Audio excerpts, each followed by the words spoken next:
Well, it's 11:06 a.m. Pacific time and 2:06 p.m. Eastern time, and that means it is Biden time. Welcome to the show. As always, I am Christian Bladt, and as usual, the one and only Scott Moore. Hey, great to We be should here. we should really work on like an I elaborate know. like It's fist bump thing. wait. Like a little slow mo. Now it's like a Yeah, little slow we're mo gonna thing. do it slow mo. That's the only way I could There's do it to make sure I could kind of do it Yeah, right. I know. And then But of course you have to go. It's like counterintuitive because it's like a mirror. yeah, Like you want to go this way, but then you're like, yes. oh, I'm just punching the wall over there. In any case, welcome to the show, everybody. We have a lot to talk about, mostly on one topic, but we'll try and get to some other stuff. I just think a good place to start, as always, is kind of big picture when it comes to Afghanistan.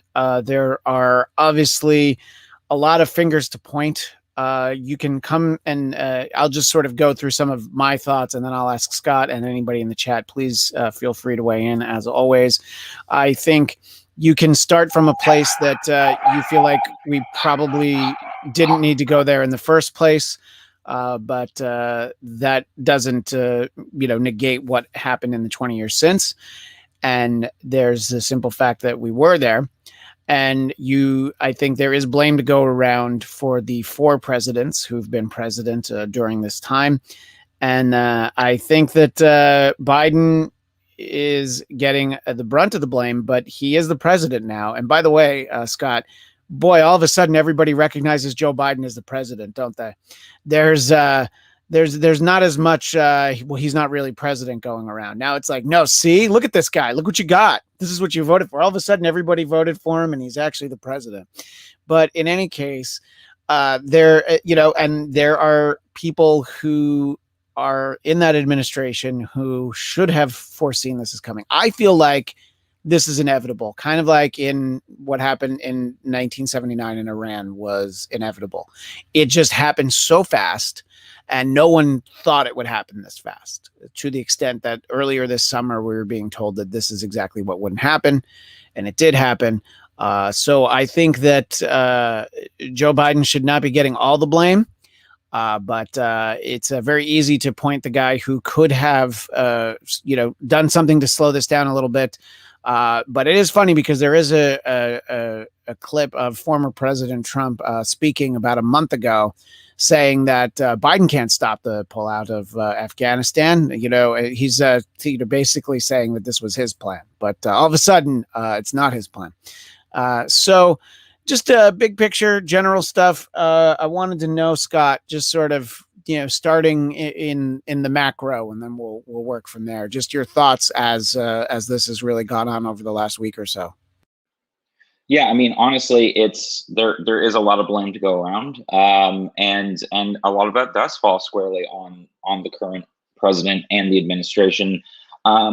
It's they knew, and if they didn't know, that's also an issue about how this was going to go down when they left.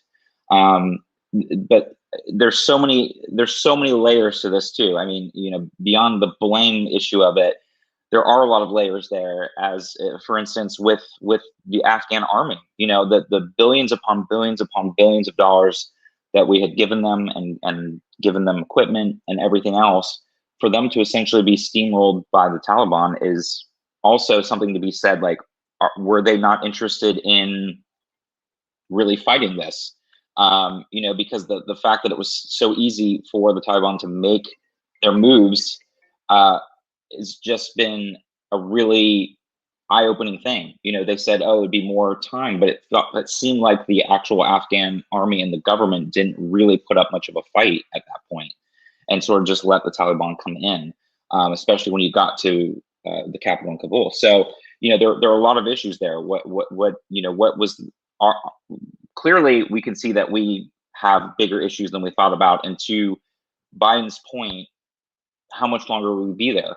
Are we there for another 10 years? Are we there for another 15 years? Are we there, at some point when we were to leave, there is going to be a vacuum there. And that was something I've been saying for almost 20 years when we went out there to begin with, that once you go into a country like this, same thing with Iraq, and you take out a government, you leave a vacuum. and that vacuum is going to be filled, and the vacuum is going to be filled by something that may have been there before.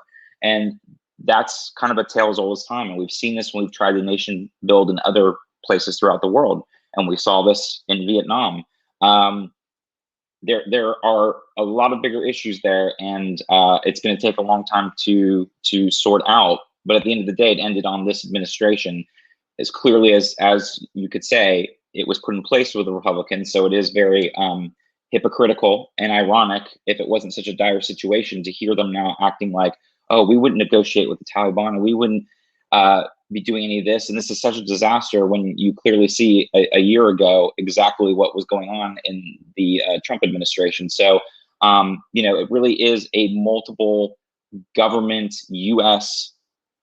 thing for the past 20 years through multiple administrations, multiple, things with our own army and our own military, our own, things that we put in here across the board. So to squarely point the blame at the current occupant is short-sighted.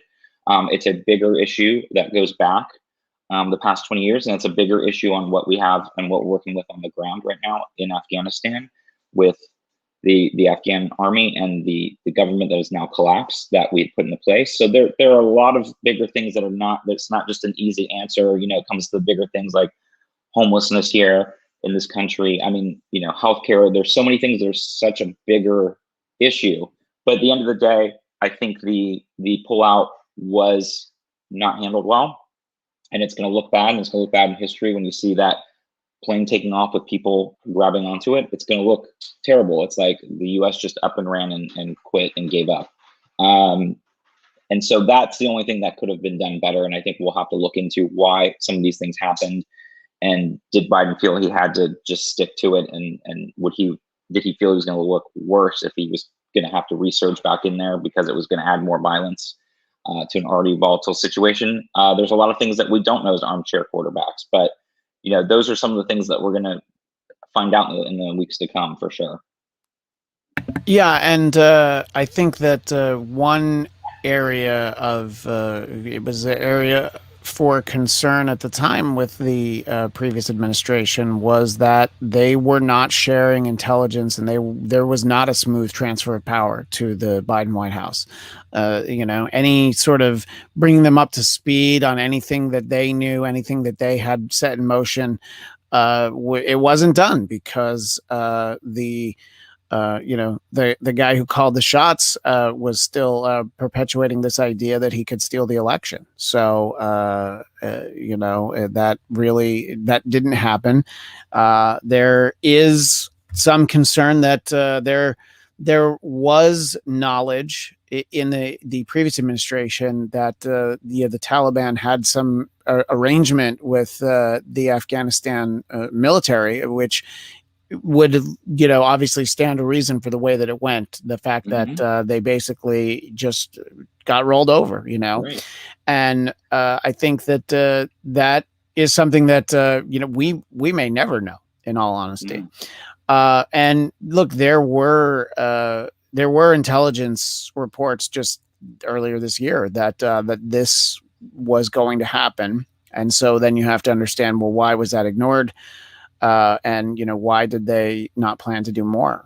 And Mark Miley specifically requested to keep 2,500 troops in Afghanistan, and Lloyd Austin gave a warning. So we're hearing a lot of this stuff, and then it's like, look, it's not to feed into the notion that Biden is this Wizard of Oz who's not really in charge.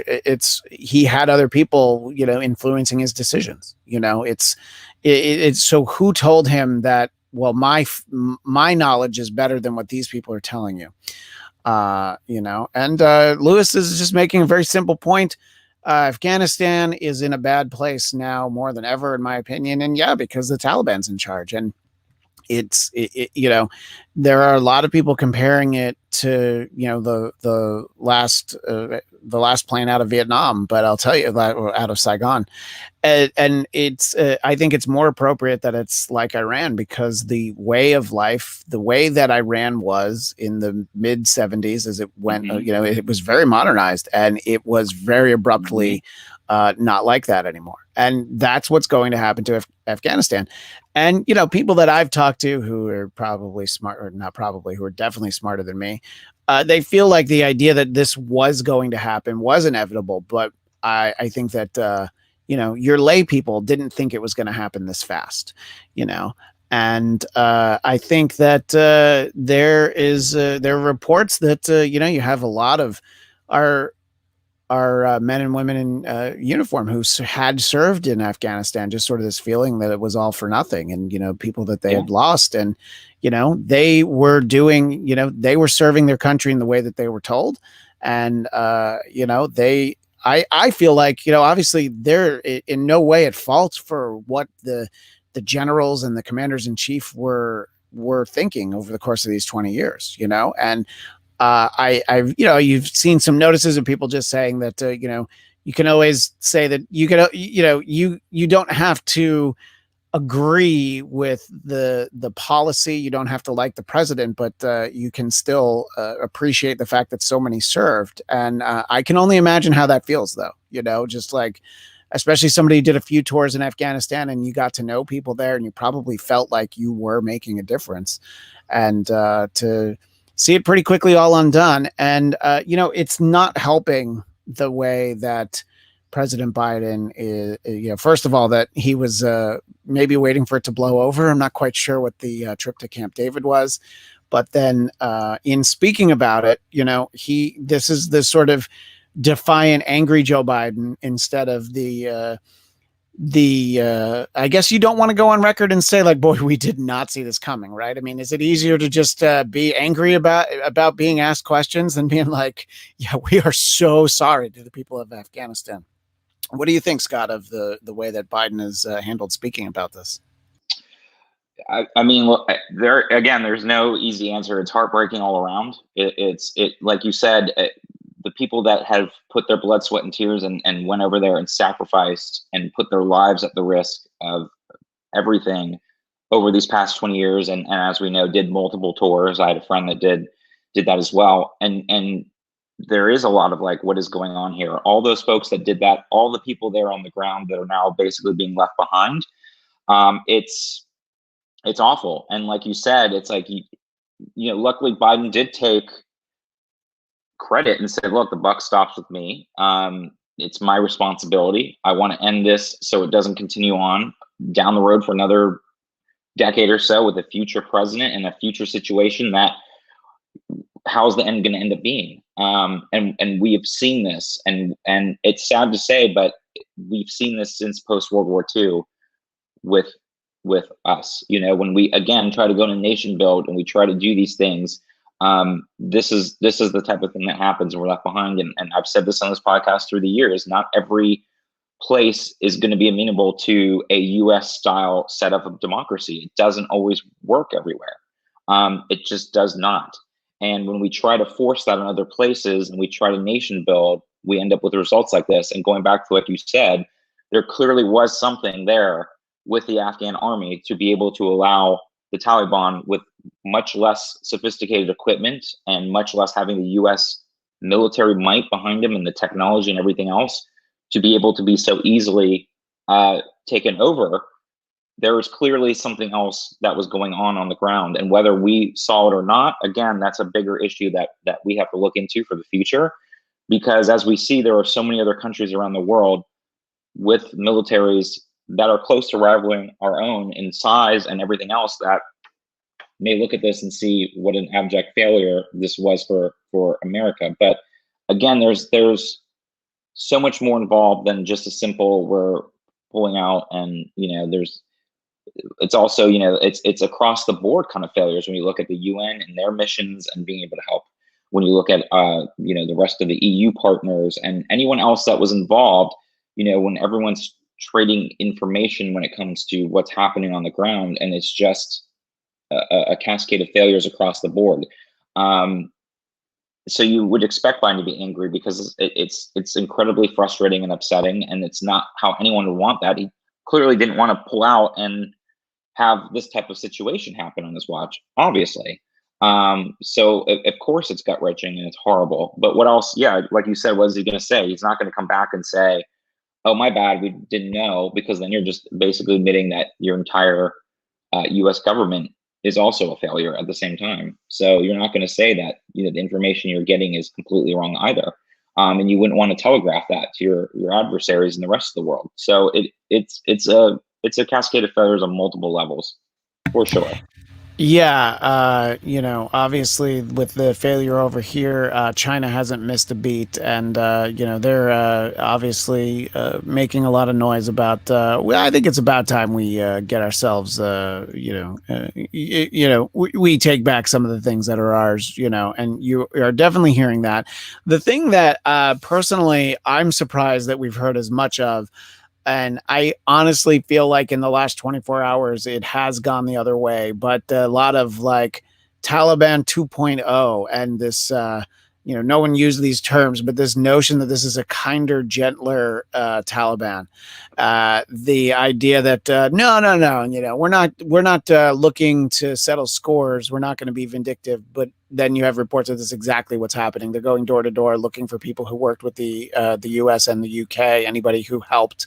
They're finding their family members, and obviously the military, who is clearly military members there in Afghanistan. I'm talking about the Afghani army, not talking about our military. They're obviously all more than happy to oblige because of whatever they've been promised. And this Taliban is still just as terrible as always, and probably even more so. You'll see things that there were a lot of women protesting publicly, and you just feel that good that these people are so brave. But oh boy, I hope it doesn't end for them the way that it seems like it will. And it's getting harder for people to get to the airport already. When there were supposed to be 9,000 Americans or Westerners that were able to leave yesterday, and it was 2,000. And I think that apart from the structural failure in terms of the infrastructure of the country and their government, by the way, when the president of your country leaves, that's usually a good sign that things are not going well. You probably don't need to get an email after that saying like you should probably head to the airport. But the failure to everybody. And I've had friends who've worked in the State Department, and they've been very fortunate to not have to serve somewhere like that. It's funny because I have a friend who worked in El Salvador, and compared to Afghanistan, it's you're probably like, it's actually a pretty cushy gig. So, but the idea that we weren't prepared to get people out, and the fact that you still have all these thousands of people converging on the airport, and many of them being turned away, that's another thing that Biden has done. Is he said that people aren't dying there, but we have I believe 12 confirmed deaths. At least that's the headline that I saw. And obviously one is too many, but you can't say there's none when there's 12. And what do you think about sort of that aspect of it? For people who are serving their country, the United States, or other Western nations, and they're now stuck in Afghanistan, trying to figure out how exactly do I get to Pakistan, or some other solution to that. What do you think about that, Scott?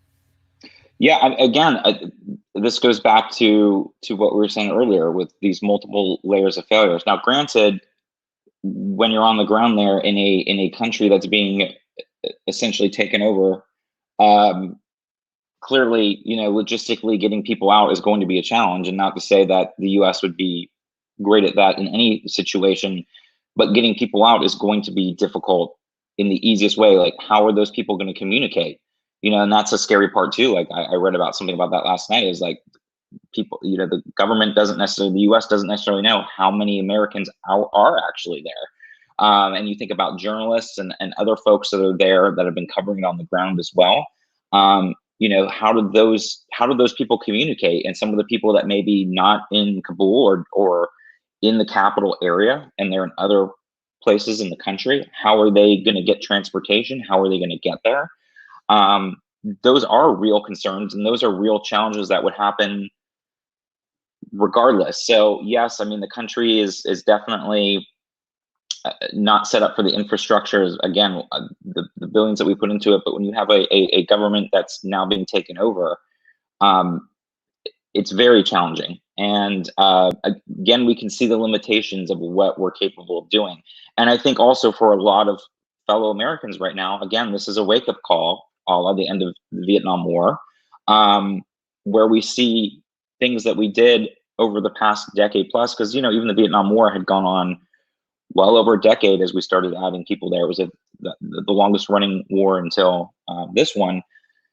And it can be very difficult for Americans to realize that we do have limitations, and we do have things we are not necessarily what it seems that we are a lot of times, and that we do have things there that we are not capable of doing, as much as we like to pride ourselves on that. So it can be kind of a wound to the collective of the American ego to see that we are not capable sometimes. And this goes across, this is not a political thing. This is just a setup as a country, as a government, as everything that we have. There are a lot of limitations to what we are capable of doing. And when things like this happen, it becomes more obvious. It's the same thing that goes back with the COVID, being able to deal with the infrastructure of that at a level across this country. Again, we can see what our limitations are, and logistically how challenging it is. We get into our own little world and we do our day in and day out things, and when there's not an emergency going on, everything seems great. But when it really becomes a challenge, we can see what we're limited with. And so that's a whole other level there, being able to communicate with Americans that are on the ground and they're trying to get out, and that's a difficult situation to be in. And again, that's going to show what our limitations are and what we're capable of doing. But I do believe once they get into a better system there, they're going to be able to pull forward and be able to hopefully get more people out and evacuate. And as some Americans can find their way back to Kabul to be able to get to the airport to evacuate, I think those numbers will increase. But right now, in the middle of the chaos, it's very challenging to be able to do that. Yeah, the official emails to Americans was to make your way to the airport, but we can't guarantee your safety on the way to the airport. So that's I would say never what you want to hear. Exactly. Is that, and where do we go from here? Obviously, we want to, I would say, get as many people as possible out, obviously. And I guess there's, there are F-18 fighter jets that are patrolling over Kabul, but I don't actually know, if what they're doing, are they keeping people safe in any way? Or are they just giving a little look-see? I think that, look, this is going to be the government in Afghanistan. So you have some level where you think in this period of time there, you might be able to get them to cooperate in a little bit. Somebody that's looking to leave a month from now, that's going to be a problem, So I can see people just staying. If you're not getting kicked out of the airport and you're there, and even if there's not a plan, it's like, well, I'm not, where else am I going to go? So as much of a disaster as this really has been, what do you think is the best course of action that you can see from here, Scott? I mean, again, it's all of us chiming in as armchair quarterbacks that have no concept of what's realistically happening. And at this point, I feel like it's too late. It's in motion. The government has been installed. The Taliban has taken over. And clearly, again, like we said earlier, the Afghan military and the installed government that we put in there, for whatever happened, allowed it to happen a lot easier than maybe we all, as Americans back here, thought it would happen. And even it seemed our own people in the government, the highest levels, thought it would happen.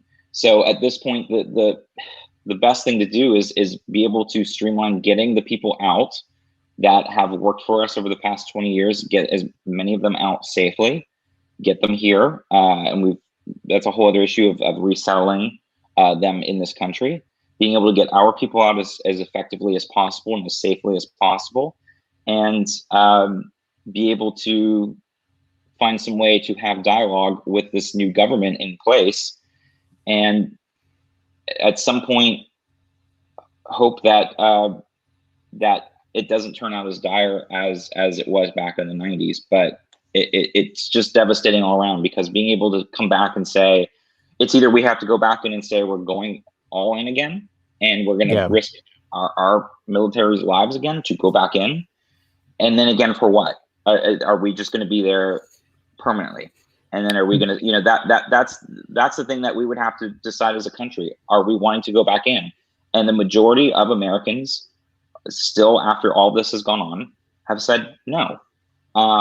If that changes and it seems something we do, it just doesn't seem a feasible long-term strategy to go back in and say we're going to take over and send a bunch of the military back in to fight them out and then deal with casualties and injuries again and be back in there and bogged down for another decade longer.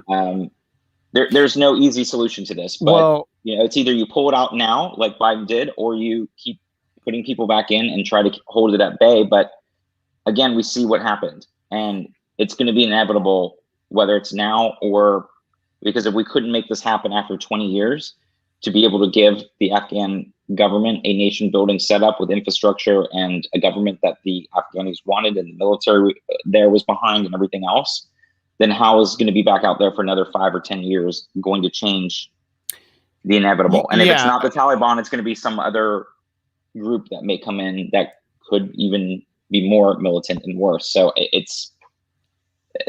there's just no easy solution to that. Yeah, I think that no one who's going to run for president in 2024 is going to campaign on, and we're going back to Afghanistan, right? Because that's not what people want. Jason Blair in the chat, have a dialogue with the new government, and he in quotes, hey, can you behead like half the people you're planning to behead? That'd be great. I think that in terms of having a dialogue with the Taliban, it's like sort of the right now. It's like, all right, you got to let our people out, or then we're going to really have to go in and have more than just strongly worded statements. I think if you're letting Americans and Britons and, Westerners, if you're letting them out, you don't have a reason to keep people interested in what you're doing to your own people. And it's terrible, but exactly what Scott's saying, it's, we always hear about not in my backyard. Well, it's not in my back country. It's so far away that you can hear about it and go like, oh yeah, that seems terrible. But I have to wear a mask when I go to the movie theater. So let me be more focused on that than what's happening, than, women who have to be covered in head to toe, that didn't have to, a week ago. So, I think that you're not wrong that, Jason, that these are not people that are going to be our friends, regardless of who the president is here in the U.S. But I think that you have a small window to try and get things done. By the way, we don't always get a lot of sort of developing breaking news while we're doing the show. But I think a lot of people probably knew that there was this bomb threat outside the Library of Congress, and that man has surrendered to police. He was asking for some very specific things. He was asking to speak directly with President Biden. He wanted there to be airstrikes in Afghanistan to kick people's asses. These were all quotes from this man. And I believe there have been no asses kicked and no calls from the president. So I guess and whether there were explosives in this guy's truck, we don't know. I like to think that, hopefully this was just somebody threatening it. So nobody was ever in danger. But it seemed like by the time we heard about the situation, they had addressed, all the lawmakers were removed from the area and all of that. But, it's something that happens when you have this level of coverage of things going badly. You have people that feel like they need to take things into their own hand. And what I always think when I hear a story like that is, thank God there aren't more people like that, and just glad to hear that situation resolved itself without, anything, excuse me, without anybody getting hurt.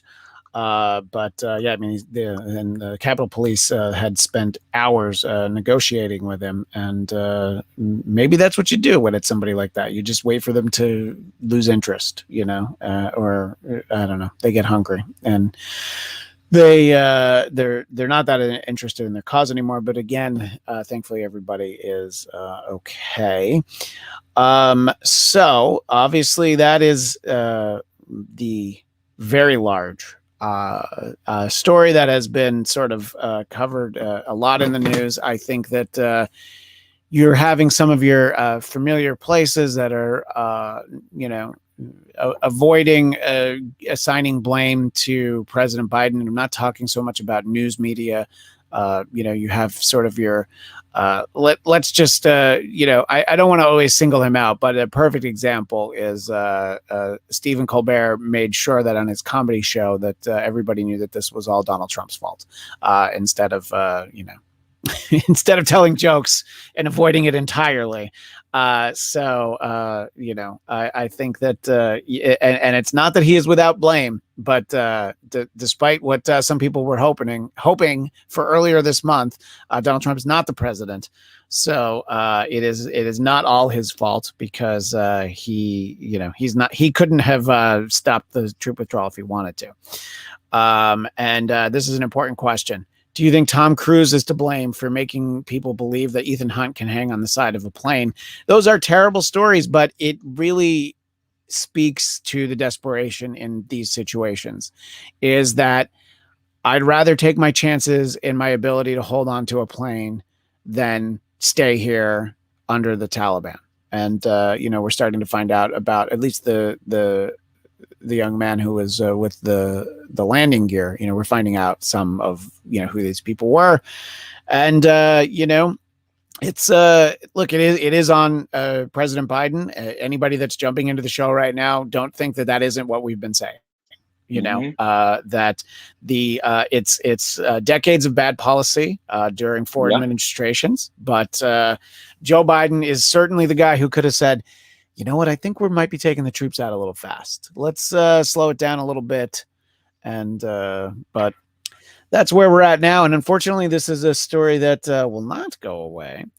But we can shift and focus on some other things. I think that I don't want to highlight so much the fact that Texas Governor Abbott has tested positive for COVID, as I want to highlight the fact that we've found, since he tested positive for COVID, that he's already had a third booster shot. And he has no symptoms, but he's being treated with Regeneron, which is, a very expensive treatment, from what I understand. I know our friend Corby was in the chat a few weeks ago, and he had, had some therapeutics for COVID when he had it. But I'm going to bet that you didn't go to the Walgreens in downtown Branson and get yourself some Regeneron. So, and look, obviously, elected officials of any level, you want to, keep them healthy and able to fulfill their jobs. But this seems like you can't. Yeah, and here's a great point from Jason. Jason, who lives in Austin, no symptoms is the key there. It shows that the vaccines work. You're hearing all the terrible stories of, people who were like, oh, you hear about the two parents of four kids is a story that I saw. They both died of COVID, and they said, I hope that please vaccinate my kids, is basically something that we heard that one of them said. And yeah, I think that that's the difference. And Jason is somebody I know really well, and he moved to Texas. He had lived in Indiana before that. And long before there was a pandemic, boy, was he surprised at how much anti-vaccination talk there is in certain communities. But I think that the governor being vaccinated, it does show the fact that, that your symptoms are nowhere near as bad. And Jason wants to make the point he wouldn't even know he had it, except that they regularly test him as governor. That's some of the arguments that parents are making in my kids' school, that some of them don't necessarily want their kids tested regularly because then they're going to find out that they have it. That's sort of counterintuitive because that's the whole reason that you do the regular testing. So it's good that he knows that he has it so that he can stay home until he doesn't have it anymore. He had some large events earlier in the week, just the day before that, if they were scheduled, whatever he had scheduled for this week, that's people he's not exposing it to. As this plays out and you hear this, do you think that, and I would say that to me, Abbott is not planning to run for president because he's not as defiant and dug in as Ron DeSantis is. He seems to be taking things a little bit differently, but maybe I'm wrong about that. Do you think that that he and DeSantis are pretty similar when it comes to, mask mandates and pushing for vaccines and stuff, Scott? I hate to say it, but it goes back to the blatant hypocrisy. This could be solved if Republican government officials would get on board with getting folks vaccinated, especially when you see the ripe hypocrisy of seeing that the governor of Texas has not only had both of his vaccines, but has already gotten his third booster. Exactly. Yeah. So for him to go on and continue to spin the web and the tail here to his constituents about, the freedom of not wearing masks and not getting vaccinated, where he's doing it himself, is just, again, it would be laughable if it wasn't such a serious situation. And with these government officials, they're just pushing this longer and longer and further out to their own detriment. You see the popularity for Governor Abbott is not very strong. Is there going to be a candidate that's going to realistically be able to unseat him next year? It's always difficult for an incumbent. But you also see it with Ron DeSantis in Florida. And Ron DeSantis has aspirations to run for governor, but if he can't, run for president, but if he can't win re-election for governor next year, he's going to look like a failed one-term governor in Florida. So he should be focused on his re-election first before he starts trying to throw red meat to a constituent that is not going to necessarily be there for him in the long run. So, these government officials are continuing to do this at their own peril. And it's downright wrong what they're doing here, while they themselves are being covered and protected. So hopefully now that this story came out, hopefully this will wise up some of his own constituents in Texas about the importance of being vaccinated. And, hopefully this will show the moot point of the ridiculousness of him not requiring people to wear masks at schools and everything else. It's just, it's downright political theater, but you're now messing with people's health, but beyond the health of being able to get our economy back up and running and having things fully open and being able to move past the situation that we're in right now, because otherwise we're never going to be able to move past this. And we're always going to be in this quasi place where we're not going to be able to be fully opened and fully back to normal because we're going to have this in the background. Yeah, absolutely. And, it's I would love for us to have a show where we don't spend so much time talking about this. And obviously, Afghanistan was at the forefront, but this is really continues to be the big deal. And, Jason brings up an angle that I was going to get to. So this is Jason, as we mentioned, and his comment is so long you can't see Scott or I, which I'm like, wait, nope, that's not the way to fix it. That's all right. I'll just leave it like that. So Jason says, so my school board is not requiring masks. So follow this. That's in defiance of the county commissioner's office. But the county commissioner's office is in turn in defiance of the governor's order, which is in defiance of federal guidance. So Jason asks the questions. Remember when the great thing about America was rule of law instead of random decrees by various officials? And he says that we now live in a banana republic. What I will say is that I feel like the school board, the individual school board should be the ones that get to make the decision. And I think that that's what we're seeing in Florida, where they're much more defiant of, you're not going to get paid if you do this. And if if enough people that in that district feel that there doesn't need to be a mandate, then I guess that's that's for them to handle.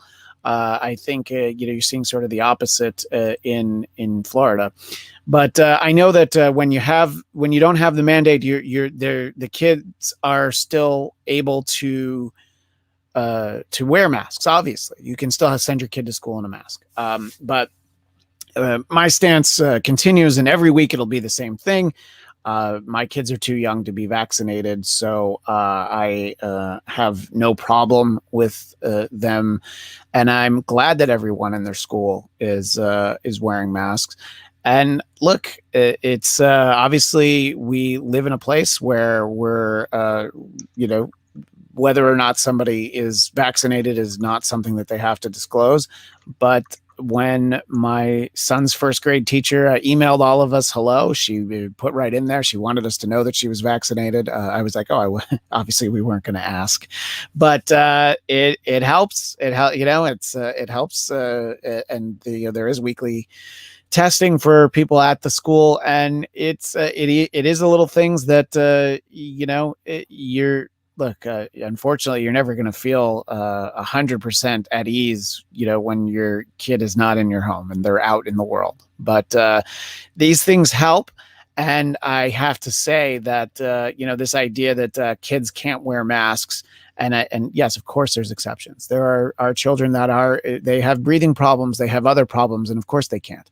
But for most kids, especially after wearing them regularly, being told you have to wear masks in school when you're inside is not that hard for them to deal with. And the kids, when they're outside, they don't have to wear them. But that was the same policy at my son's preschool, and it was just like, yeah, but just they kind of just leave them on usually if they're not eating. So I don't know. I mean, I think it's I think that to Jason's point, the reason I'm bringing it up in this way is that I'm very happy with what my school district is doing.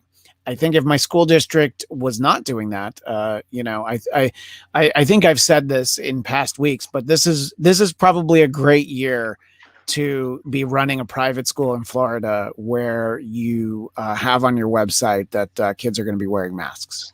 This is probably a great time for that. But what do you think when it comes to this? Obviously Jason's not wrong. There's so many conflicting stances.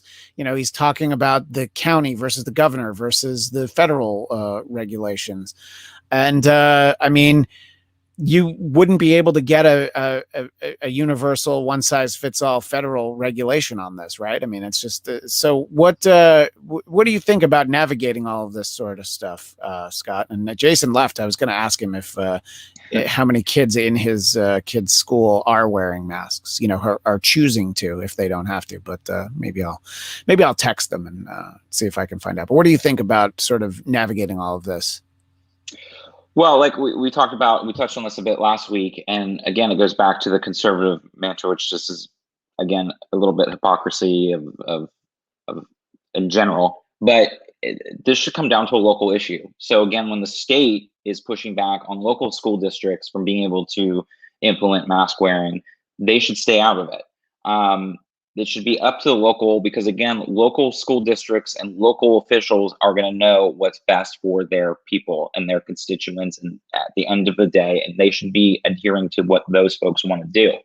I think there's a great strategy of recommendations that the federal government across the board should continue recommending as things happen. And we know, part of the issue is that the science is changing so fast. Again, people forget that this is such a new disease, and this is all moved at hyper speed that humanity has never really been in before, and including getting these vaccines that technology has been out for over a decade, but being able to apply it to this virus has been just astronomical. So yes, it can lead people to feel like, oh, they keep changing their minds on things. Again, it was like, oh, nobody has to wear masks. Then a month later, put masks on.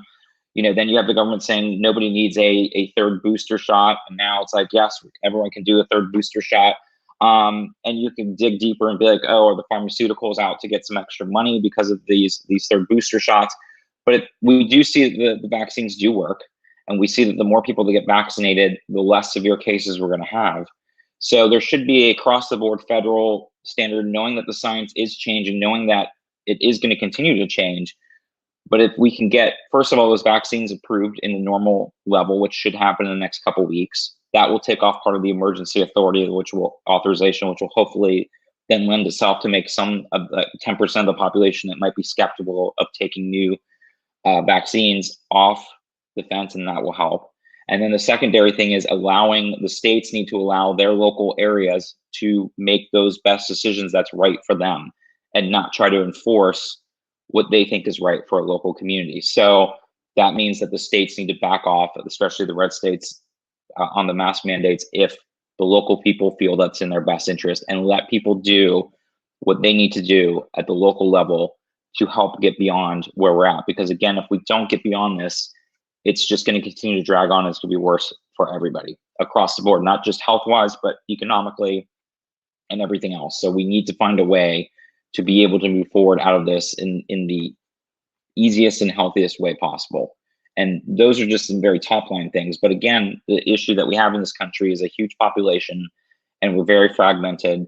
And it's not like we can do things as easily as let's say Canada, who started out very slow with their vaccines, but now are ahead of us, and you have a more coherent, smaller population to be able to get this done and move forward. Where here it's a lot more fragmented, and it's going to be a challenge for sure. Yeah, I agree on basically all of that, and I think that what smaller this idea that school boards and such making decisions is really where it should be, and it's then and how the parents respond to that is another question. I was reading about a number of parents pulling their kids out of good old Cobb County, Georgia, because there have been, entire grades sent home after so many positive tests and stuff like that.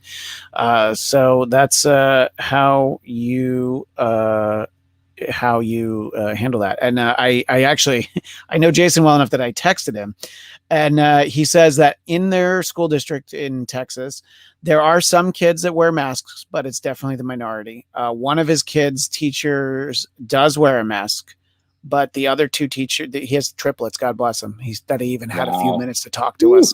Yeah, he's a patent attorney, and he had triplets. And the old-fashioned way, he had triplets, not from trying any of the sometimes when you try some of the medication when you're having trouble, that leads to multiple births. Nope, just right in there, you got an instant family. And but so he's got some differing things there. And this, I don't want to get too specific, but the area he lives in, it's a suburb of Austin. And the districts closer to Austin proper are implementing mask mandates, which is, I think, what you would find. But let's be honest, you get further out from where Jason is, I'm sure even that one teacher who wants to wear a mask will probably feel like, I don't want the headache. I don't need to hear from, parents of all my kids that, why are you doing that? So, yeah, I think that that's, let's see how it works and just hope everybody stays safe. Look, even here in Los Angeles, when LAUSD went back, there were thousands of positive tests because you're getting, it's sort of what they call the baseline test. Our school district just recommended it. And I took my son over the weekend, and I'm in line with him. I'm like, well, why don't I get my nose poked too, just for fun? And we were both negative. So at least we're starting at that point. And we will see where it goes from there. And I'm just getting some particulars on Jason. Oh, I see. So they actually just started school yesterday. And he said, this is actually really funny. Sweet. This is funny how kids see the world. His son said that he likes first grade much better than kindergarten because you have to wear masks in kindergarten, but not in first grade. Because last year when they were in person, they did have to wear masks. And they could only take them off when they were sitting at their desks. So my kid both of my kids just figure you wear masks when you go to school. And there'll be a day when they don't wear masks in school, and they'll probably be like, "Daddy, you forgot my mask," you know. Although by then they'll probably be like, 17, and so they probably won't call me daddy anymore. But anyway, yeah, I think it's always interesting to see all of it, and yeah, I think you use the word hypocrisy when it comes to Governor Abbott. Look, you don't want anybody to have a bad case when they test positive for it. I just hope that the fact that he still caught it maybe opens his eyes in some way, that, maybe taking it. I don't know. I don't want to say that he doesn't take it seriously, because I've seen statements from him, about they realize that there's a problem, that their hospitals are filling up, but it's sort of like the action and trying to prevent that. But I'm not here to be his name's Greg Abbott, right? It's just, yeah. I almost called him Jim Abbott, but that was the baseball player with one hand. So it's not him, but Greg Abbott. I'm not here on the Greg Abbott apology tour. Anyway, I guess that's really all we had time today for was Afghanistan and COVID. So at least we mixed it up a little bit. We'll be back at our regular time next week, Wednesday at 11 a.m. Pacific, 2 p.m. Eastern. Thanks to everybody who joined us in the chat, and Jason, who let me actually slide into his DMs, as it were, to bring you some on-the-ground reports. There's nothing really to report from my kid's first day of school, because everybody has to wear masks. So, there's nobody choosing one way or the other. But Scott, if people want to keep in touch with you, where do they do that? They can find me on Twitter at sman80. That's sman80. And as you can see on the screen, you can find me at ChristianDMZ. And of course, please subscribe to the Blackcast YouTube channel. You can get this show whenever it goes live, and also the titular Blackcast and Marvel Movie Talk, where we're talking about the ongoing What If animated series. And I did attend a press screening yesterday of the upcoming Shang-Chi movie, and I thought it was great. But I'm not allowed to really go into details, but I also don't want to spoil it for people. But you can find all that on the Blackcast YouTube channel. Thanks again to everybody, and we'll see you next time. Bye.